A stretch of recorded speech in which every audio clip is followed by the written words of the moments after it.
Bonjour, chers explorateurs de la vitalité. Bienvenue sur Sagesse d'Argent, l'espace où la sagesse ancienne rencontre la santé naturelle.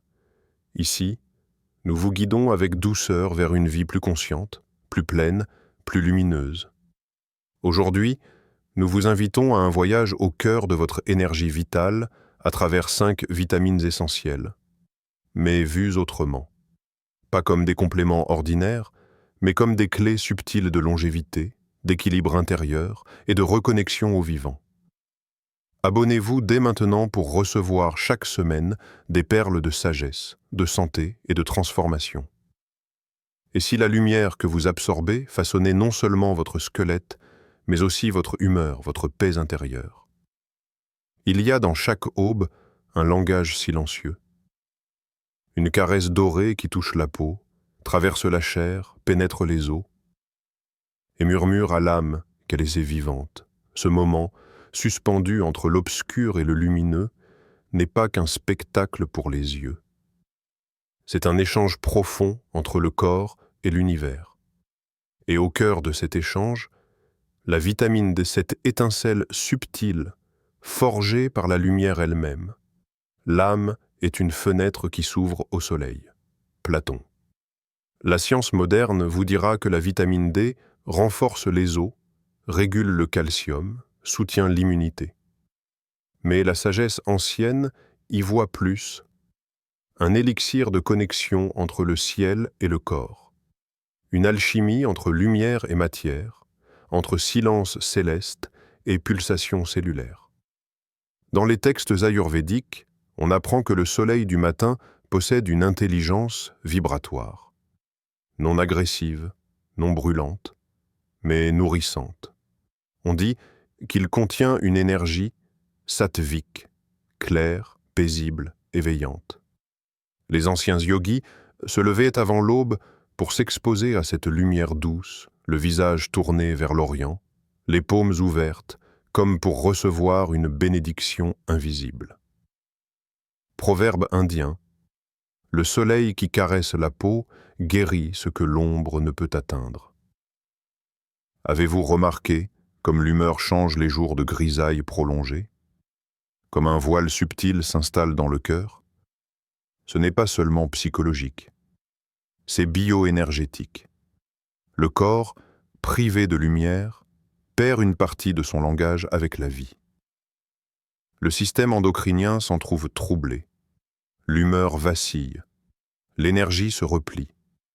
Et pourtant, un simple rayon peut tout raviver.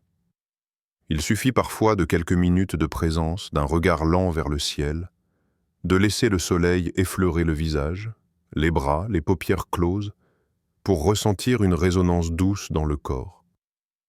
Ce n'est pas une stimulation brutale. C'est un rappel silencieux. Tu es vivant. Tu es enraciné dans la terre. Et tu es relié au ciel. La vitamine D ne se trouve pas seulement dans les aliments gras ou les compléments. Elle se trouve aussi dans le rituel du matin, dans la décision consciente de s'ouvrir à la clarté, même intérieurement. Imaginez vos os comme des piliers de lumière. Chaque cellule osseuse, comme une petite graine qui attend l'éclat du jour pour s'épanouir. Lorsque vous marchez dans la lumière, c'est comme si la vie entrait par la peau et glissait doucement jusqu'à la moelle. Peut-être que ce n'est pas seulement le soleil qui produit la vitamine D. Peut-être est-ce aussi votre propre capacité à recevoir, à vous exposer sans peur, à vous laisser imprégner. Et dans ce geste simple, millénaire, presque oublié, se cache un secret. Le corps est un temple, mais la lumière est la prière. Avez-vous déjà écouté les battements de votre cœur comme des tambours sacrés? Il y a un feu dans le corps que l'on ne voit pas. Il ne crépite pas. Il ne brûle pas. Il circule. Il pulse. Il pense. C'est un feu rouge, fait de sang et d'oxygène, de nutriments et de lumière silencieuse. Et au cœur de ce feu discret se trouve une gardienne invisible, la vitamine B12. L'énergie suit l'attention. Lorsque l'esprit est clair, le sang chante, proverbe taoïste. Ce que l'on appelle souvent circulation sanguine est bien plus qu'un simple transport de cellules.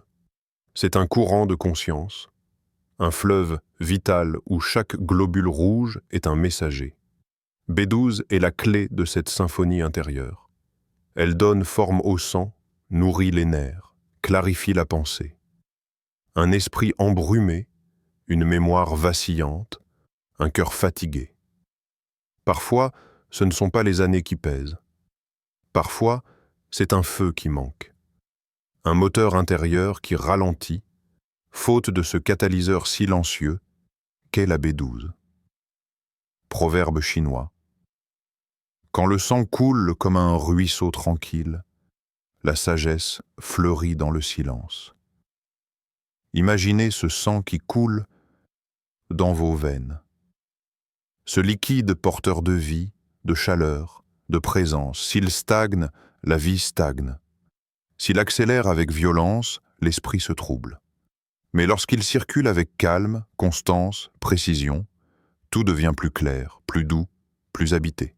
B12 est l'architecte caché de cet équilibre subtil.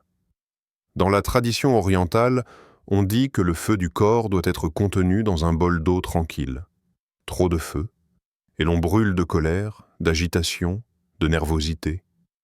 Trop peu, et la fatigue glace l'âme. B12 est cet équilibre. Elle entretient le feu intérieur sans dévorer l'esprit. Elle est également la protectrice du système nerveux, des chemins secrets entre les pensées et les sensations. Lorsque la B12 est présente, le corps communique mieux avec lui-même. Le cerveau devient un ciel plus dégagé. Et le cœur trouve son propre rythme. Plus qu'un battement, une danse. Avez-vous déjà senti, dans certains instants de paix, que le corps semble respirer sans effort, que le mental s'apaise, que les membres sont légers, les idées nettes, le souffle ample? C'est ce que produit un feu bien tenu, un feu nourri mais silencieux. B12 n'est pas une étincelle spectaculaire. C'est une braise sacrée, celle que les chamans appelaient le feu sous la cendre. Elle réveille sans forcer. Elle allume la lucidité sans la rendre tranchante.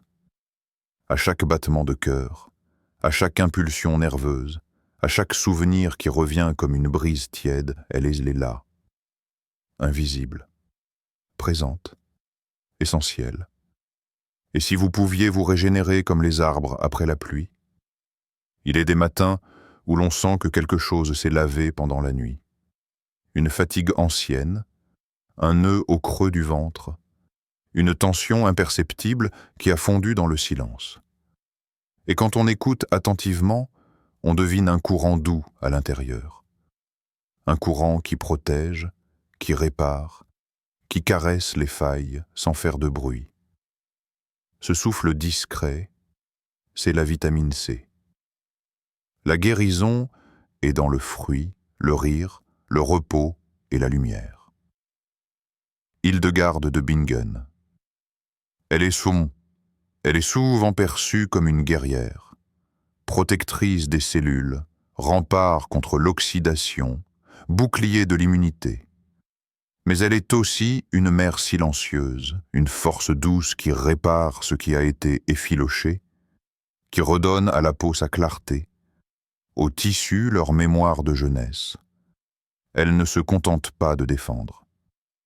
Elle régénère. Les anciens Celtes, proches de la forêt et des éléments, savaient reconnaître les plantes au feu du fruit. Ces baies vives, ces agrumes, ces feuilles acides et vibrantes qui, une fois consommées, semblaient réveiller l'esprit autant que le corps. Ils ne parlaient pas d'acide ascorbique, mais de sève lumineuse, de fluide de renaissance. Proverbe celtique, celui qui mange les fruits du vivant boit à la source du renouveau. Fermez les yeux un instant. Imaginez que chaque cellule de votre corps est une petite feuille, pâlie par le vent du temps. La vitamine C est la rosée du matin. Elle tombe doucement. ranime. C'est une pluie intérieure.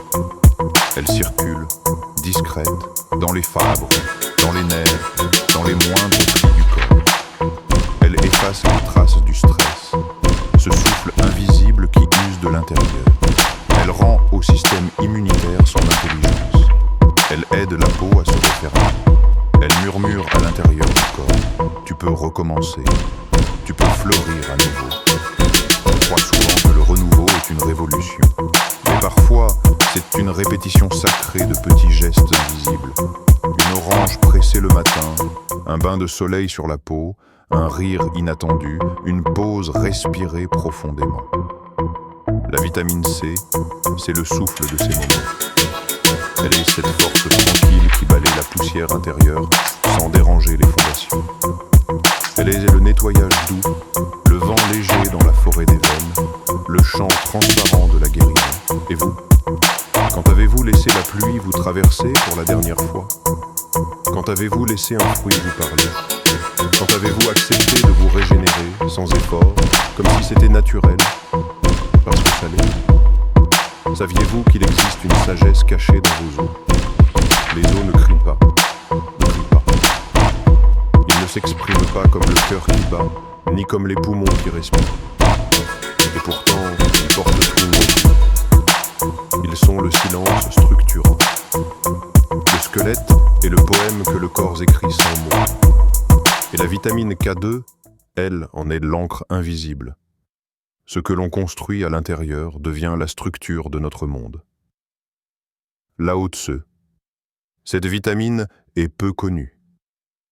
Elle n'a pas la célébrité éclatante de la D ou de la C. Mais dans l'ombre, elle veille avec une précision ancestrale. K2 est une gardienne, une géomètre subtile qui sait où diriger le calcium, vers les os, là où la structure se construit, loin des artères, là où la fluidité doit demeurer. Ce geste est silencieux, mais dans ce geste, il y a la préservation de la vie. Car lorsque le calcium s'égare, il fige ce qui doit rester mobile. Il durcit les artères, entrave la circulation, éteint lentement le souffle vital. Mais lorsqu'il est guidé, accompagné, canalisé par la K2, il bâtit une force profonde, une solidité qui ne s'impose pas, mais qui soutient. Dans la tradition japonaise, cette sagesse est honorée. Le natto, plat fermenté souvent méprisé pour son odeur, est en réalité un secret sacré. Riche en vitamine K2, il est consommé non par goût, mais par respect pour la longévité, pour la structure intérieure, pour les os des anciens, pour la fluidité des jours à venir. Proverbe japonais. La solidité d'un arbre ne se voit pas dans ses feuilles, mais dans ses racines. K2 n'est pas une lumière vive, c'est un fil de soie tissé dans l'ombre, un souffle d'ordre dans un monde souvent chaotique. Elle enseigne que la santé ne dépend pas uniquement de ce qui est visible, mais de ce qui est aligné en profondeur. Lorsque vous bougez avec grâce, lorsque vos artères chantent encore leur musique fluide à 70, 80, 90 ans, c'est peut-être grâce à elle. Pas une force brutale, pas une intervention spectaculaire, juste une direction juste. Avez-vous déjà ressenti dans un instant de calme cette impression que tout est à sa place en vous, que rien ne bloque, que rien ne déborde? Ce sentiment de cohérence intérieure, d'alignement dissous, c'est cela que K2 protège. Ce n'est pas dans l'éclat que vit la longévité. C'est dans la discrétion des racines, dans les gardiennes silencieuses, dans l'intelligence du corps qui sait guider sans bruit. K2 ne parle pas, mais elle construit. Et si vieillir n'était pas s'éteindre, mais apprendre à briller autrement, il y a une lumière qui ne brûle pas, une clarté silencieuse, dorée, presque immobile. Ce n'est pas celle de midi, éclatante et pressée. C'est celle de la fin du jour, celle qui s'étire, apaise et enveloppe. La vitamine E appartient à cette lumière. L'éternité n'est pas l'absence de temps, mais la plénitude de l'instant. Maître Zen Ryokan, dans un monde qui court, elle nous murmure l'inverse. Elle nous rappelle que protéger, ce n'est pas enfermer, c'est ralentir, écouter, offrir du temps au temps. Antioxydante, régénérante, pacificatrice du corps, elle protège les membranes cellulaires comme on protège un feu sacré du vent brutal. Elle n'empêche pas le vieillissement. Elle l'accompagne avec tendresse. La vitamine E est le souffle qui veille. Elle adoucit les inflammations comme on masse un muscle fatigué. Elle protège le cœur comme on berce un enfant. Elle ralentit l'usure comme on ralentit le pas pour admirer une fleur. Elle ne cherche pas à retenir le temps, elle danse avec lui. Proverbe soufi. Celui qui écoute le vent vieillit plus lentement. Le vieillissement n'est pas une chute. C'est un passage, une translation d'un feu vers une autre forme de lumière. Et la vitamine E, dans ce passage, est un gardien discret. Elle ralentit les excès d'oxydation, ces petites flammes qui brûlent sans qu'on les voie. Vieillir avec eux, c'est vieillir avec conscience.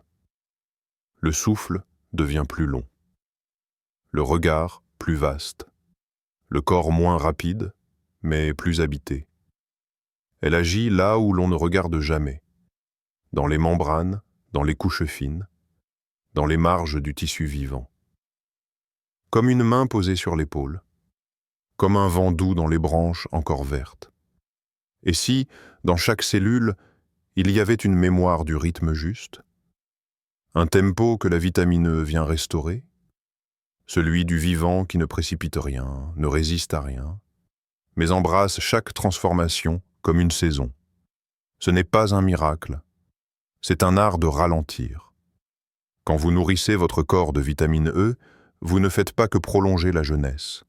Vous honorez le passage du temps, avec élégance, avec lenteur, avec une lumière qui devient or, car peut-être que la longévité n'est pas une lutte contre l'âge, mais un accord profond avec lui.